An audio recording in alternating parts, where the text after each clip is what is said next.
everyone. Welcome back again. Hope you're all having an amazing afternoon. Yes? At Australia's first vegan campout.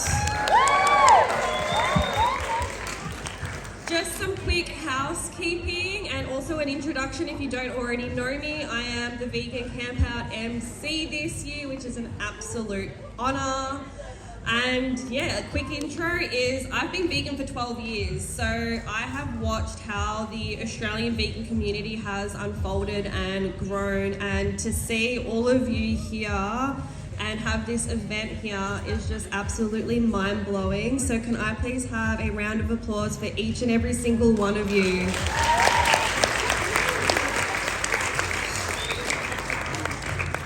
Alright, so next up we have an incredible speaker who I am absolutely honoured to introduce. So please put your hands together for Stefania.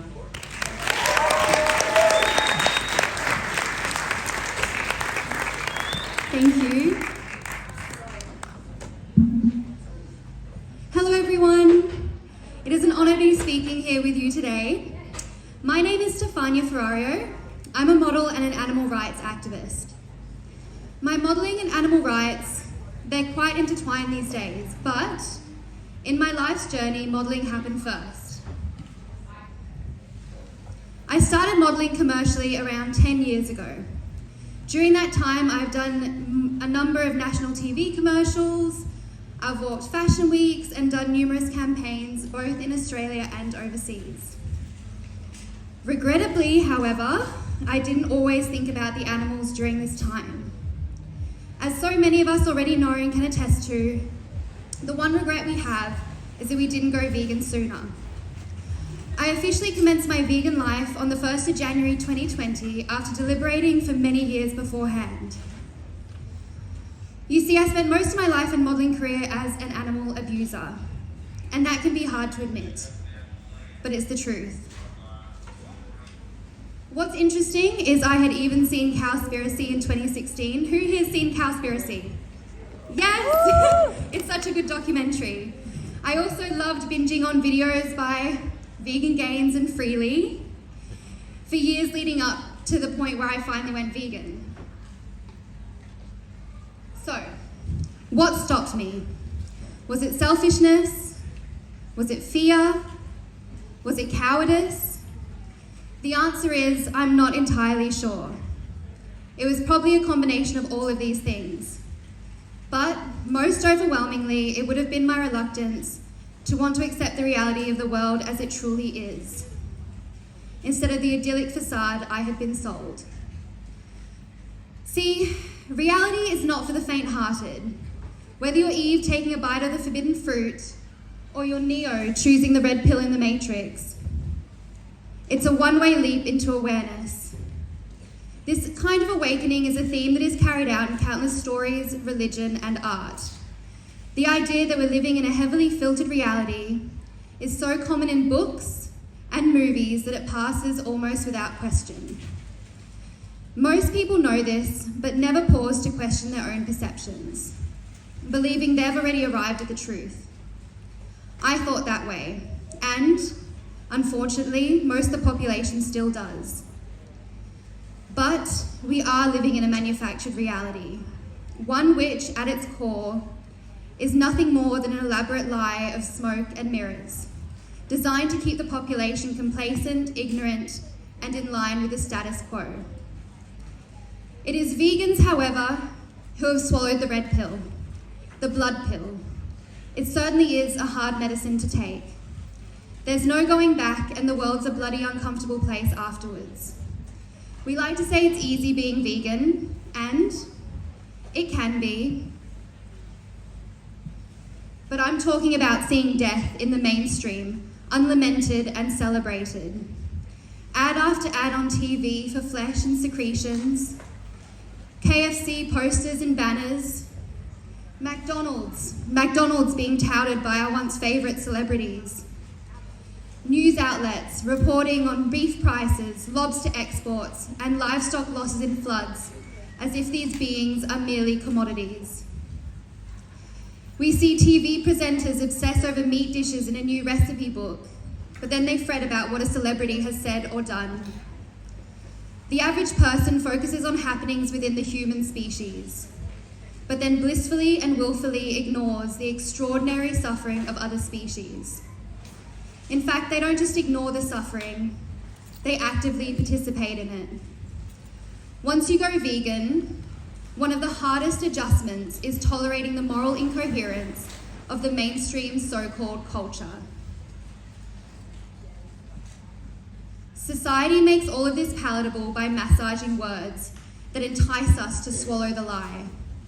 We're drowning in a sea of acronyms and invented words and reassigned meanings, an Orwellian nightmare come true.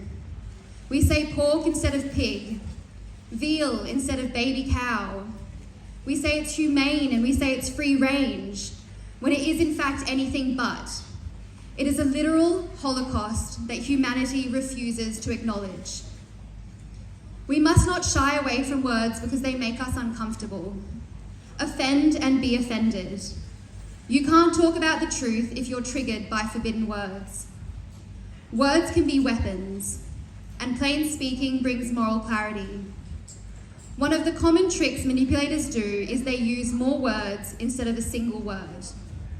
A manipulator will string together sentences, diluting the impact, and they keep you processing and they keep you dazzled while they say nothing or they evade the issue entirely. Words are immensely powerful. The hero of plain speaking was George Orwell, and we use the word Orwellian to describe controlled dystopias, controlled many times by words. So learn to use words carefully. Name things properly. Take the word meat, for example. It seems to be a nice, wholesome word, one that is deeply embedded in our language.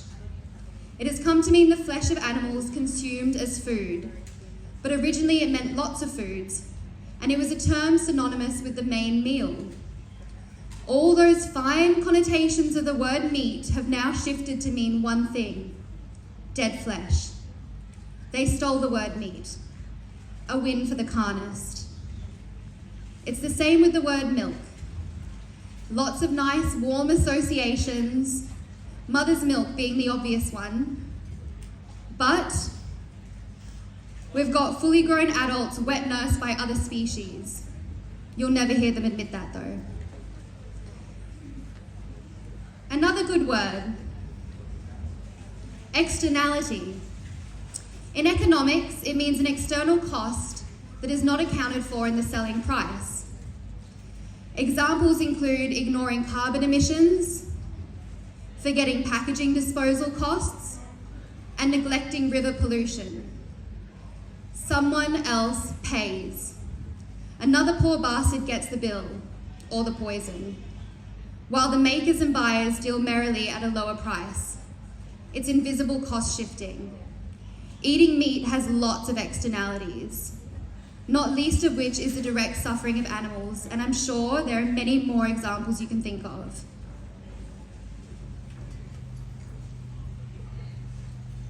If you're using words to defend or describe veganism, consult a dictionary and make sure that you know the origin and definition of the word in question. Etymology, the origin of words, can be your friend. It might seem silly and it might seem pedantic at first, until you remember all that fuss about vegan meats and soy milk and vegan cheese. In the battle for ideas, groups like to own words. They like to redefine them, sharpening them into spears. This technique, appropriating common words, puts the listener off balance. It's linguistic gaslighting. For example, you might have a media to tell you can't use the word rape or murder or Holocaust to describe what takes place in animal agriculture.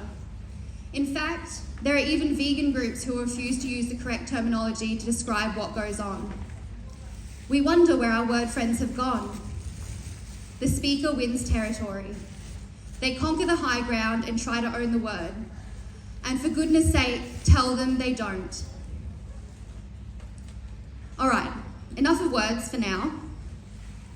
Let's consider the symbolism of pictures. We have ruddy-faced butchers grinning at housewives, happy lambs in green fields, Sunday roasts surrounded by smiling families, Thanksgiving turkeys, sizzling sausages, and cows happily grazing on hillsides. Fairy tale images that blind us to reality. But animal rights activists are fighting back. Horrific footage of the killing of animals is changing minds and indeed hearts. Videos from abattoirs are giving slaughterhouses the walls that Sir Paul McCartney spoke of.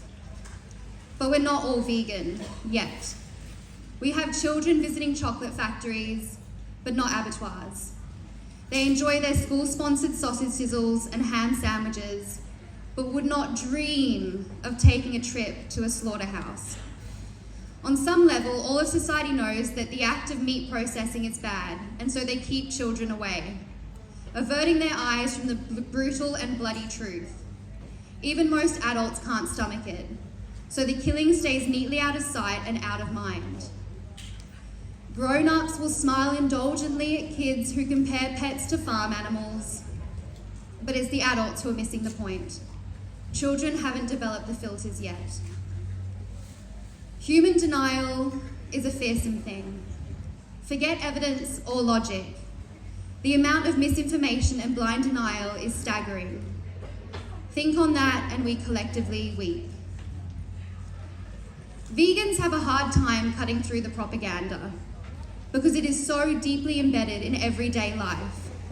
But let's get this out of the way. Veganism is not a cult. Vegans have escaped the cult and they are in detox. Besides, what is more cult-like than feasting on flesh? Having holidays revolving around a corpse as a centerpiece, a sacrificed individual's body. Vegans don't participate in ritualistic mass suffering. Vegans have stepped outside the mental prison and they are blinking in the blinding sunlight. It's important to use words effectively to speak up for the planet's most oppressed. Alternatively, you could simply use what your mama gave you. For example, Tash Peterson, who's in the crowd. Tash Peterson and I, we started the lingerie protests, which have since become a global movement. It was a combination of activism and modelling. You see, I do a lot of commercial lingerie modelling, and one of my first ever jobs in 2013 in November, I was standing in front of Maya in my knickers for a launch of lingerie. So, when I was with Tash and we were brainstorming about ideas, the thought of standing in my underwear in public wasn't foreign to me. But holding up signs and talking about the animal holocaust was. This is one of Tash's greatest fortes. So we combined our work, and ta-da, the lingerie protests were born. We stood in busy city streets and held up signs about animal suffering. It was incredible to see these protests picked up around the world, with countless activists in dozens of cities doing the same. The juxtaposition is jarring, it's captivating, it's well reported on, and there are striking visuals to amplify the message. I want to play you a snippet and a news piece from some of our lingerie protests.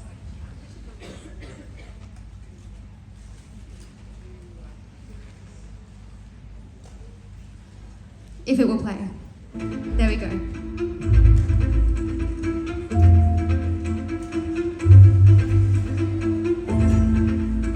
Unfortunately, the media and the news seldom report on this topic. In the dairy industry, the male calves are murdered. It's not like we want to do these things. We feel that we have to. We need to do whatever it takes to help wake people up, to make the unconscious conscious. The future of our planet is at stake, and if I gotta go out there naked, I'll do that. Working in the modelling industry, sex is used a lot as a tool to sell garments, to sell all kinds of things, and it can be used to sell ideas too. Oh my God, amazing. So I really wanted to draw attention to animal rights because animal agriculture is incredibly cruel. Animals live in just awful conditions and it's causing vast amounts of destruction. So the idea of this protest was basically to get the public's attention by any means necessary.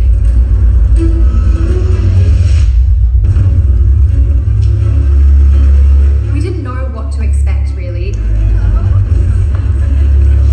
it just one vegetarian or something? Vegan. Documentaries on it.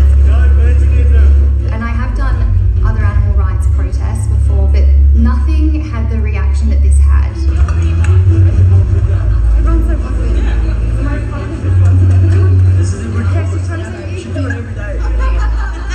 But then when it came to posting the pictures and videos to social media, just seeing it spread was incredibly powerful.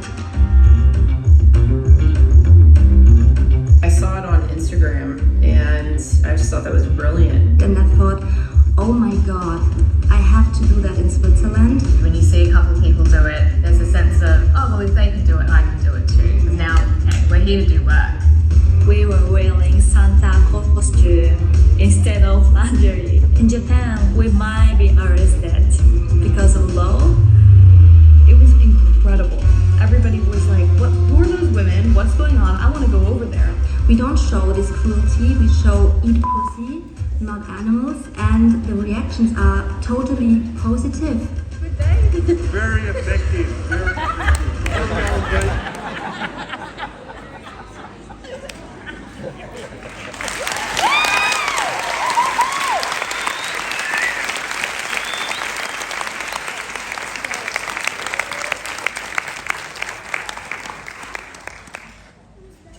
There are changes you could make in your life or with your friends and family too.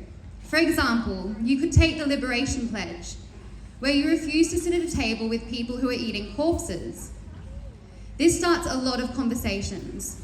It's not always easy, considering we live in a carnist society, but when you choose to stick to your own moral and ethical values, you do make an impact.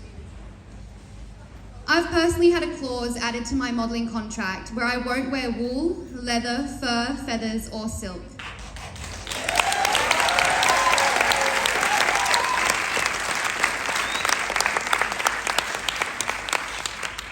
I added this contract about a year into going vegan. I had David Rands, an amazing animal rights activist from the UK. I'm sure a lot of you know who he is. He told me I needed to step up my game during an interview with him, and I realised he was right. So that is exactly what I did by adding that clause. I've also lost a lot of modelling work as a result of my activism too, most notably from Maya.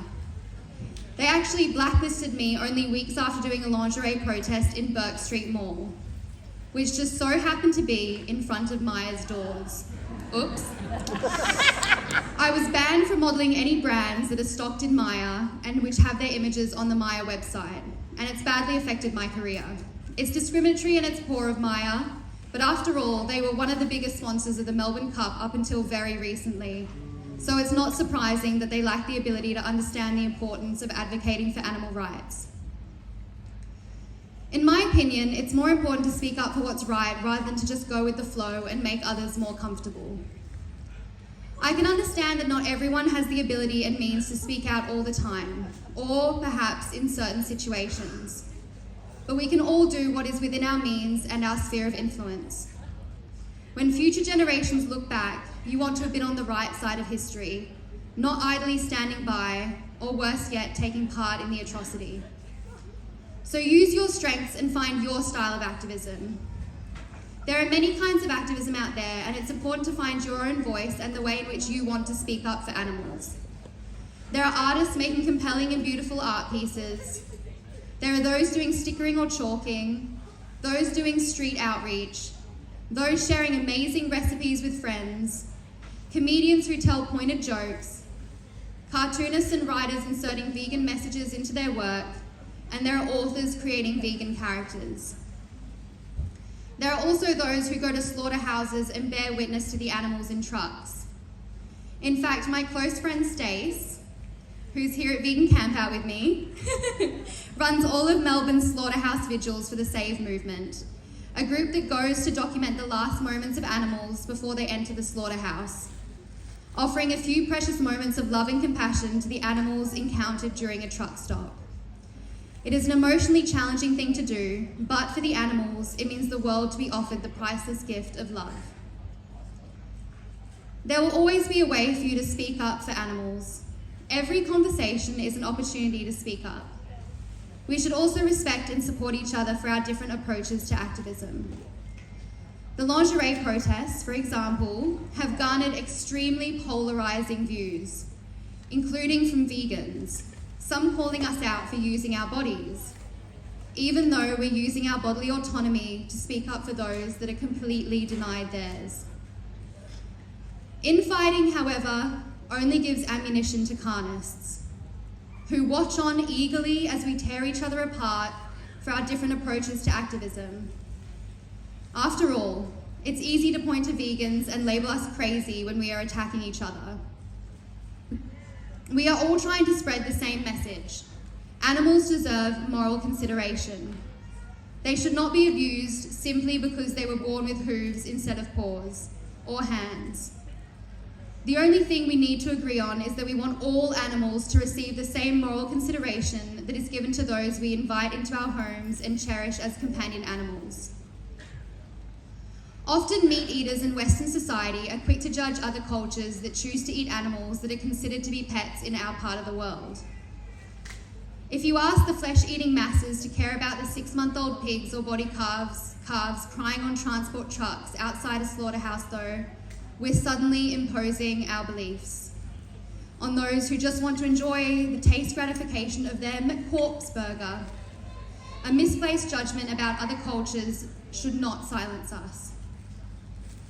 Throughout history, there have been moments in time when people collectively realised that widely accepted practices were morally wrong, and this is one such moment. We must speak up for what's right, rather than just accept what has always been done. Thanks to the far-reaching influence of social media, people are waking up to the reality that there is no way to humanely take the life of someone who doesn't want or need to die. We are connecting the dots. We have activists who risk jail time by going behind the walls of these houses of death to show people the brutal reality of the lies told by the industries of animal agriculture. Rational beings exposed to rational arguments can change. Be rational and call out those who aren't. Vegans speak for the voiceless. When we use our voices, we must aim for accuracy, clarity, precision, and concision. It's the least we can do for our animal friends, and perhaps one day in the not too distant future, there will be no more trucks. Together we can help end the bloodshed, the pain, and the suffering. We can build a world to be proud of, one in which we don't need to avert the eyes of children when we show them how their food is made.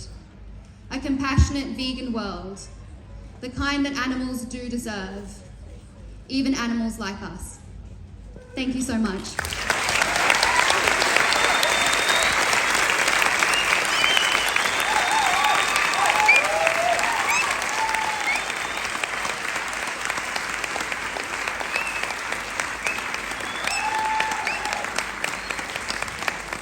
All right, so just wondering, did we have any questions for Stefania? Anyone? Yeah. Hello? Hi. Yeah, so I've also taken the Liberation Pledge, but I've been told by other people that it's a missed opportunity to have conversations about veganism because you're not, dining with carnists. So what are your thoughts on that? I think there are pros and cons to it, but I think taking the Liberation Pledge speaks volumes in itself, even though you're not speaking. Just by sitting apart from other people says so much, and I think it's just so powerful that I think if people can take the Liberation Pledge, they really should, because it makes people wonder. It makes carnists really wonder. What can be so terrible that this person isn't sitting with me? And congratulations on taking it.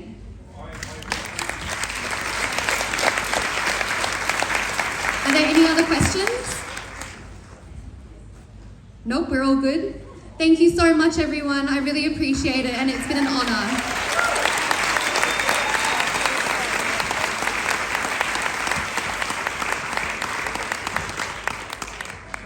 Can we actually have one last applause? Because I feel like what Stefania does is just mind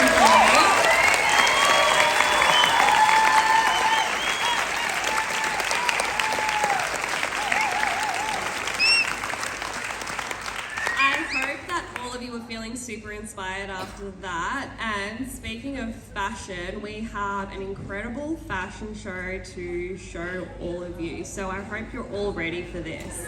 Just some quick housekeeping though.